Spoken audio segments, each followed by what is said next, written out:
अस्सलाम वालेकुम स्टूडेंट्स। आज हम यूनिट 3 में तर्जुमा निगारी पढ़ेंगे। तर्जुमा किसे कहते हैं, उसकी अहमियत बयान कीजिए। तर्जुमा क्या है? ट्रांसलेशन है। अंग्रेज़ी में इसको ट्रांसलेशन कहते हैं। ये क्या है? फ़न है, आर्ट है। आपको एक ज़बान से दूसरे ज़बान में तबादला करना ही तर्जुमा कहलाता है। दुनिया भर में कई ममालिक होते हैं और कई ज़बानें बोलने वाले लोग रहते हैं। तो एक मुल्क के लोगों के ख़यालात, हालात, वाक़ात को दूसरे मुल्क वालों को यानी दूसरे ममालिक के अक़वाम के लिए इन हालात, ख़यालात को जानना ज़रूरी होता है। तब क्या होता है, उस ज़बान को हमारे इंडिया में अगर तेलुगु में, उर्दू में, इंग्लिश में ट्रांसलेट करना चाहते हैं, वही उसका तबादला ही तर्जुमा कहलाता है। और क्या निगारी की तारीफ़ में आप क्या लिखोगे?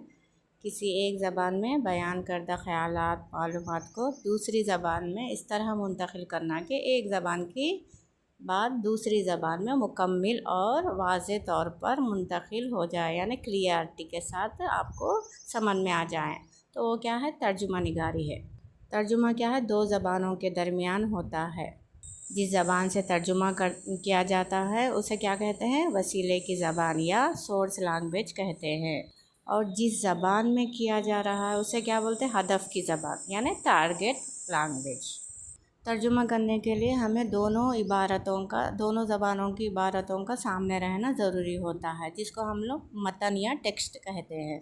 मिसाल के तौर पर अगर हम लोग अंग्रेज़ी ज़बान से तर्जुमा कर रहे हैं तो उसे क्या कहते हैं? सोर्स लैंग्वेज कहते हैं। और अंग्रेज़ी से उर्दू में तर्जुमा कर रहे हो तो उसे क्या कहते हैं? Target language. और दोनों ज़बानों की इबारत मतन कहलाती है।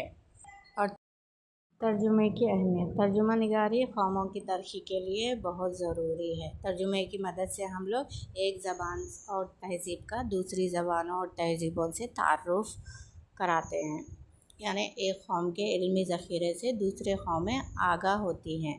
एक इंसानी ग्रुप के तजुर्बात से दूसरे ग्रोहों को फ़ायदा होता है, यानी ग्रुप्स को। और आलमी सतह पर क्या है? इंटरनेशनल सतह पर क्या है? इंसानी ज़रूरियात जो भी है उसकी तकमील होती है। और तर्जुमे की मदद से दुनिया भर में वक़ूअ पज़ीर किसी भी वाक़े की इत्तला हमें फ़ौरी मिल जाती है। जो भी न्यूज़ है तो हम लोग इंटरनेशनल हो, नेशनल हो, सब हम लोगों को मिनटों में हम लोगों को तर्जुमा निगारी की मदद से हमें मालूमात फ़राहम होते हैं। तर्जुमे की मदद से समाजी अहमियत के पेश नज़र किसी भी मुल्क व कौम में मुतरजमिन की अहमियत बढ़ जाती है।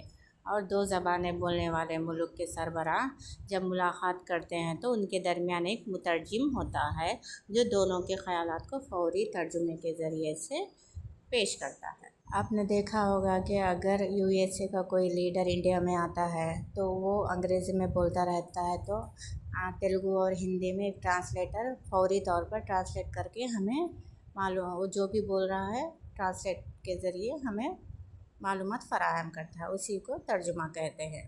ट्रांसलेट यानी मुतरजमिन का तक़र्रुर भी हमें ख़बरों के लिए, टेलीविज़न के लिए, यानी न्यूज़ रिपोर्टर के लिए, न्यूज़ रीडर के लिए हमें मुतरजमिन का अहमियत बहुत बढ़ जाती है। और हुकूमती सतह पर भी सरकारी काम काज में सहूलत के लिए मुतरजमिन का तक़र्रुर किया जाता है।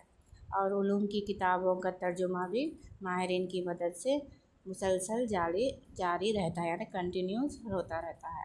और तर्जुमे की इसी इफ़ादियत के पेश नज़र कहा जाता है कि तर्जुमा हमारे लिए इस कदर ज़रूरी है जिस कदर सांस।